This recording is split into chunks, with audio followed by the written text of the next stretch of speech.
നമസ്കാരം, ഞാൻ ദിനേശ് സൗപർണിക. നമ്മളുടെ യെല്ലോ കുറച്ച് ഗ്രാഫ്റ്റ് ചെയ്തത് ഇങ്ങനെ സെറ്റായി വരുന്നുണ്ട് കേട്ടോ. നല്ല യെല്ലോ ആണ്, പക്ഷെ വിരിഞ്ഞ് കഴിയുമ്പോഴേക്കും അതിങ്ങനെ ഷെയ്ഡ് മെല്ലെ മെല്ലെ മങ്ങും. രണ്ടാമത്തൊന്ന് ഫ്ലവർ ചെയ്ത മറ്റൊരു പൂവാണ് കേട്ടോ.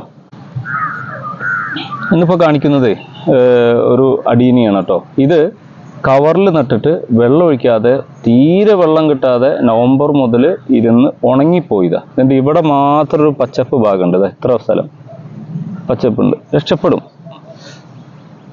അപ്പം ഞാനിത് നട്ടു നോക്കും, പിടിക്കുകയാണെങ്കിൽ പിടിക്കും. പക്ഷേ ഇവിടെ ഈ ഭാഗമൊന്നും ചീച്ചിലല്ല, അത് പൂർണ്ണമായിട്ട് ഉണങ്ങിയതാണ്. ഈ സാധനങ്ങൾ ഞെങ്ങിപ്പോകുന്നത് പക്ഷേ ചീച്ചിലല്ല, ഉണങ്ങിയതാണ്. ഉള്ളിലെല്ലാം വെള്ളം കിട്ടാതെ ഉണങ്ങിപ്പോയി. അപ്പോൾ ഞാൻ നിങ്ങളോട് ചോദിക്കുന്നു, ഇങ്ങനത്തെ അവസ്ഥയിലൊക്കെ പലപ്പോഴും അഡീനിയം കിട്ടുമ്പോൾ ആളുകൾ ചെയ്യുന്നത് കുറേ സാഫ് എടുത്തിട്ട് ഇതിൻ്റെ മേലെ പുരട്ടിയിട്ട് ചില ആളുകൾ ഇങ്ങനെ കെട്ടി തൂക്കും, ചില ആളുകൾ ഇത് കുത്തനെ കെട്ടി തൂക്കും, ഇങ്ങനെ കെട്ടി തൂക്കും. രണ്ട് രീതിയിലും യൂട്യൂബിൽ കാണുന്നുണ്ട്.